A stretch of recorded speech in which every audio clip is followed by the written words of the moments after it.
नमस्कार दोस्तों, मेरे चैनल पर आपका स्वागत है। मैं हूं अक्षय कुमार। चलिए शुरू करते हैं आज का टॉपिक। और आज है 25 अगस्त की जो भी करंट अफेयर होगी उसके बारे में हम लोग अच्छे से डिस्कस करेंगे। चलिए शुरू करते हैं। आज का पहला करंट अफेयर क्या है, तो देखिए जो पहली न्यूज़ है वो काफ़ी ज़्यादा मतलब अच्छी तो न्यूज़ नहीं है, क्योंकि बैंकर्स वालों के जो भी LIC वगैरह का फॉर्म भरते हैं या इंश्योरेंस का फॉर्म भरते हैं उनके लिए थोड़ी अच्छी खबर नहीं, क्योंकि ICICI लैम्बार्ड की बात करें, भारतीय एक्सा की बात करें या जनरल इंश्योरेंस की बात करें, इन लोगों ने क्या कर दिया है, विलय होने का ऐलान कर दिया कि अब ये आपस में मर्ज हो जाएंगी। और जब भी कभी मर्ज होती हैं, हमने 8 बैंकों का मर्जर सुना था अभी पिछले साल, उसके बाद कहा तो गया था, वित्त मंत्री निर्मला सीतारमण ने कहा तो था कि इससे नौकरियों में प्रभाव नहीं पड़ेगा, पर अब देखने को क्या मिला, कितनी ज़्यादा नौकरियां खतरे में आ गई भाई। बहुत ज़्यादा नौकरियां कम हो गई। आप देख सकते हैं IBPS PO में कितनी नौकरियां निकली हैं। फिलहाल इसकी बात करें तो ICICI लैम्बार्ड, भारतीय एक्सा और जनरल इंश्योरेंस ने कारोबार में क्या कर दिया है, विलय कर दिया है। और अब जब विलय हो जाएगा तो जो ओवरऑल पूंजी यानी कैपिटल जो होगी वो 8.75 होगी उनके मार्केट में, यानी बाजार में जो उनकी कैपिटल होगी वो कितनी होगी, 16,447 करोड़, या ये कह सकते हो कि 8.7, ठीक है, करोड़, 8.7% हो जाएगा। अगर हम लोग स्टैटिक फैक्ट के बारे में बात कर लेते हैं तो स्टैटिक फैक्ट देखिए बहुत इंपॉर्टेंट होता है। SSC, रेलवे या बहुत सारे वेरियस जो भी एग्जाम होते हैं उनमें स्टैटिक फैक्ट तो पूछा ही जाता है।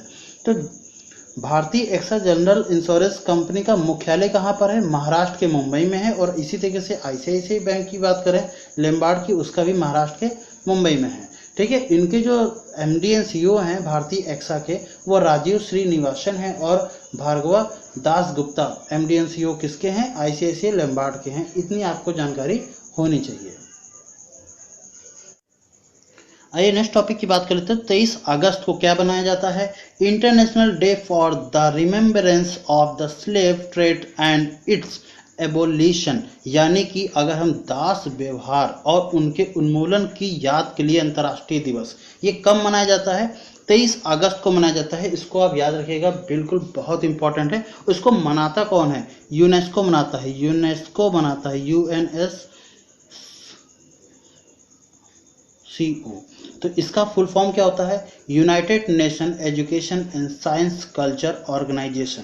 और इसके बारे में बात करें तो इसका हेडक्वार्टर कहाँ पर है, पेरिस, फ्रांस के पेरिस में है। फ्रांस के कहाँ पर है, पेरिस में है। और इसके जो प्रमुख हैं वो कौन है, ऑड्रे अज़ौले।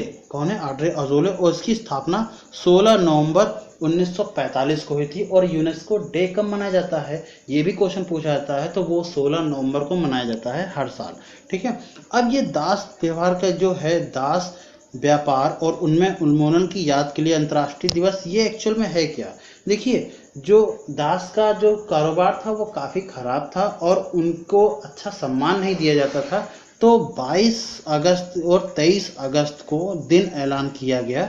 एक्चुअल में 2 दिन मनाया जाता है, पर 23 अगस्त को सबसे ज़्यादा मनाया जाता है। 22 तारीख की रात को 12 बजे ये ऐलान किया गया, इसलिए 23 तारीख लग जाती, इसलिए 23 अगस्त को मनाया जाने लगा। यूनेस्को ने ऐलान किया था कि अब हम इनको क्या करेंगे, यहाँ के पुरुष और महिला जो भी हैं इनको हम सम्मान देंगे, ठीक है। और ये बात कब कही थी उन्होंने, 1791 में की थी, ठीक। तो आप इतना बस ध्यान रखिए, हालांकि इसकी हिस्ट्री देखने की जरूरत नहीं है, बस आपको इतना याद रखना है कि दास व्यापार और उनके उन्मूलन की याद के लिए अंतर्राष्ट्रीय दिवस हमेशा कब मनाया जाता है, 23 अगस्त को मनाया जाता है। चलिए नेक्स्ट देख लेते हैं। नेक्स्ट क्या है,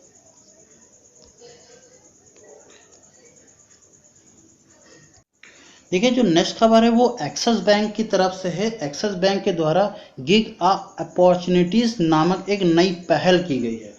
अब इसमें क्या है, ये ऑनलाइन एक तरीके का वर्क है। इसका लक्ष्य ये है कम से कम 800 से लेकर के 1000 लोगों को रोजगार मुहैया कराना। हालांकि आंकड़ा बहुत कम है, पर ठीक है, अगर वो कर रहे हैं तो अच्छी बात है, ठीक है। तो इसका मेन उद्देश्य क्या है कि ऐसे लोग जो दूर दराज बैठे हुए हैं उनके पास प्रतिभा है, ठीक है, तो वो देश में कहीं से भी किसी भी जगह से इस काम को कर सकते हैं। एक्सिस बैंक का कुछ अपना वर्क होगा, ठीक है, उस काम को ये कर सकते हैं। फुल टाइम परमानेंट जॉब ये दे रहे हैं 800 से लेकर के 1000 लोगों को, कि वो घर बैठे फुल टाइम परमानेंट जॉब ले सकते हैं। और वो उसकी वैकेंसी कितनी निकाली है, 800 से लेकर के 1000 तक। अब इसकी कुछ स्टैटिक फैक्ट के बारे में बात कर लेते हैं। तो एक्सिस बैंक के MD एंड CEO कौन है, अमिताभ चौधरी, आपने पढ़ा भी होगा। एक्सिस बैंक का मुख्यालय यानी हेडक्वार्टर कहाँ पर है? महाराष्ट्र के मुंबई में, अभी बता चुके हैं। और एक्सिस बैंक की स्थापना कब हुई थी? अहमदाबाद में हुई थी 1993 में।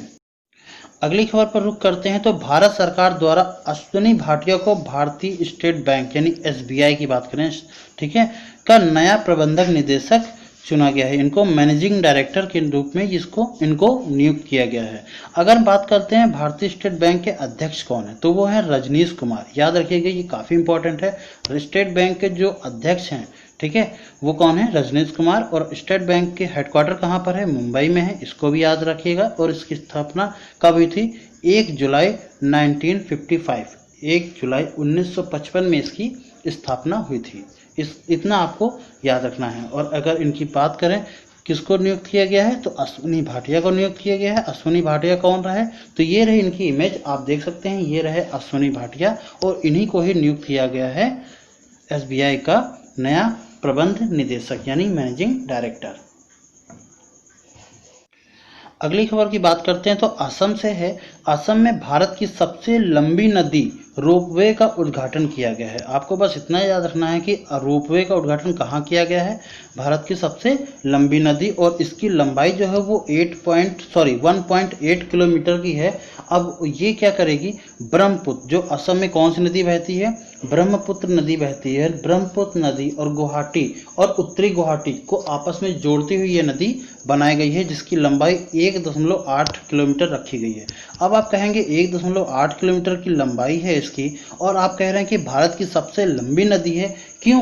क्योंकि भैया ये आधुनिक तकनीकी से तैयार की गई नदी है, यानी कि ये कोई आपका ह्यूमन के द्वारा तैयार किया गया है, ये आर्टिफिशियल नहीं है, ठीक है। तो ह्यूमन के द्वारा अभी तक इतनी लंबी नदी तैयार नहीं करी गई थी।